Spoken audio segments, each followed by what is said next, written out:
Pai, eu pequei contra o céu e perante ti, já não sou digno de ser chamado teu filho. Ele não termina a frase. Ele não termina aquilo que ele tinha planejado. Porque Deus já havia recebido ele, o Pai já havia recebido ele. Assim, Deus ele recebe o pecador que é arrependido, se chega a ele pela fé na pessoa e obra de Cristo. E é interessante que o Pai diz aos seus servos, e deixa eu fazer uma aplicação aqui a nós cristãos. A responsabilidade daqueles que pregam o Evangelho é pregar o Evangelho ao pecador perdido. A responsabilidade dos servos, que é eu e você que cremos no Senhor Jesus Cristo, é estar trabalhando com aqueles que foram salvos, dando a eles a melhor roupa, que é a doutrina da vida cristã que molda, que transforma o cristão, o novo convertido, de dentro para fora. Trazer para ele a melhor roupa. Onde um anel na mão, isso fala de autoridade. Aquele que estava morto em seus delitos e pecados, agora ele foi adotado como um filho de Deus.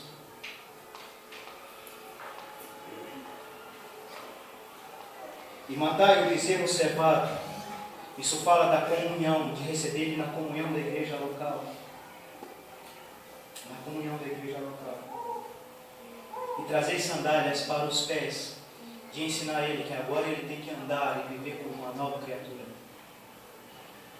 Isso é dever dos servos de Deus, ensinar isso para aqueles que foram resgatados.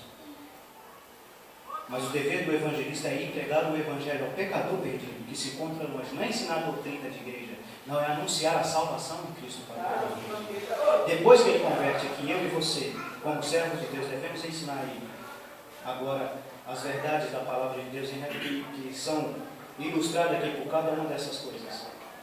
A roupa, a nova roupa, o anel, o bezerro cevado, a sandália nos pés. Mas esse jovem, ele foi resgatado. E o pai fez uma festa muito grande. Isso fala do pecador e da alegria que há no céu. Mais uma vez, repetindo isso. Por um pecador que se arrepende, por um pecador que se volta, por um pecador que crê no Senhor Jesus Cristo. E você, essa noite, pode ser esse filho pródigo. Você está longe do Senhor. Você precisa cair em si. Você precisa reconhecer os seus pecados. Você precisa voltar correndo para os braços do Senhor, enquanto Ele ainda está aguardando você.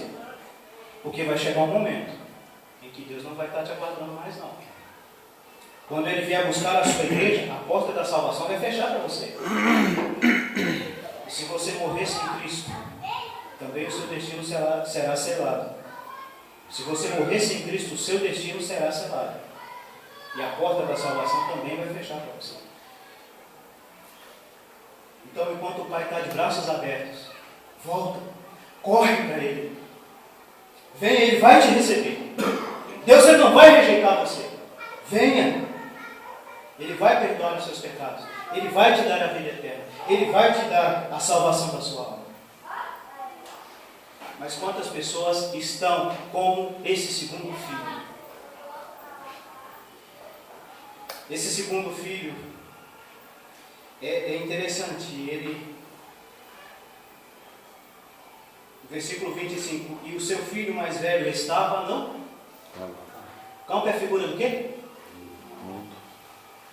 Ele não foi tão longe, mas ele também não estava dentro de casa.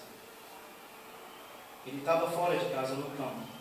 Isso fala das pessoas religiosas que batem no peito para dizer: olha, eu sou o cara, eu tenho obras, eu tenho a minha religião, eu faço isso, eu faço aquilo outro. Não, fulano é pecador, eu não sou não, mas é pecador sim. A salvação é pela graça, não é pelas obras.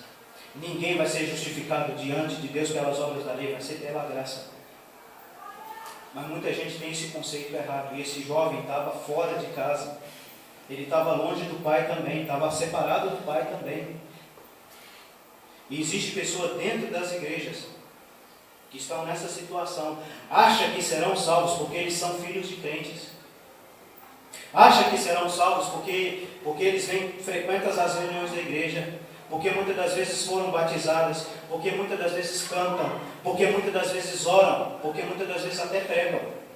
E eu vou dizer isso aqui: se um dia eu não tivesse reconhecido o meu pecado, e reconhecido que eu estava indo para a perdição eterna, e não tivesse confiado totalmente, exclusivamente na pessoa e obra do Senhor Jesus Cristo, que Ele fez ali por mim na cruz do Calvário, de nada estaria adiantando aqui eu estar pregando para vocês. De nada.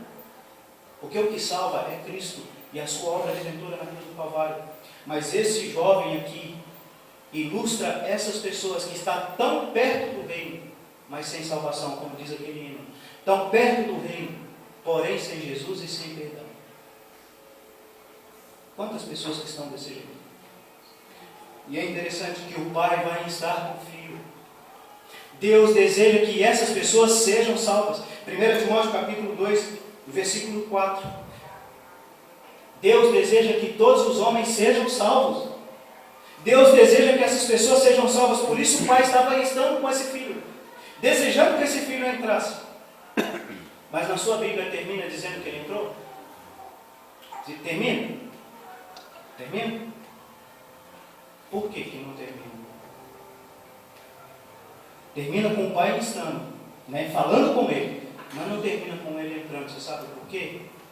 Porque é uma pergunta isso aqui. E é uma pergunta que é você que tem que responder ela. Você vai entrar ou você vai ficar confiando nas suas obras? No fato de você ser bonzinho, no fato de você ser filho de crente, no fato de você ter sido batizado, no fato de você cantar na igreja, no fato de você orar na igreja, no fato de você pregar. Você precisa fazer como todo ser humano, todo aquele que é salvo precisou fazer. Reconhecer que é um pecador perdido e que somente mediante a obra de Cristo você pode ser salvo. Qual que é a sua resposta ao convite de Deus para você nessa noite? Sim ou não? Você vai entrar no reino de Deus através da porta da graça, que é a pessoa e obra do Senhor Jesus Cristo? Ou você vai continuar fora do reino de Deus, confiando nas suas próprias obras ou nos seus próprios méritos? Ou ficar longe de Deus, como esse outro filho, o filho pródigo? Você é amado por Deus como uma ovelha perdida. Você é amado por Deus como uma dracma perdida. Deus ama você de uma maneira tão grande que Ele abriu mão do seu próprio filho para morrer no seu lugar. O que você vai fazer com esse amor? Aceitá-lo ou recusá-lo? Pensa bem no que você está fazendo com o Senhor Jesus Cristo, o Filho de Deus, que tomou o seu lugar na cruz do Calvário. Que Deus em sua palavra possa tocar em seu coração nessa noite e levar você a tomar a decisão correta, arrepender e crer no Senhor Jesus, para ser companheiros nossos para a obra do Senhor aqui, mas também para a vida eterna. Deus permita que assim seja. Amém? Amém.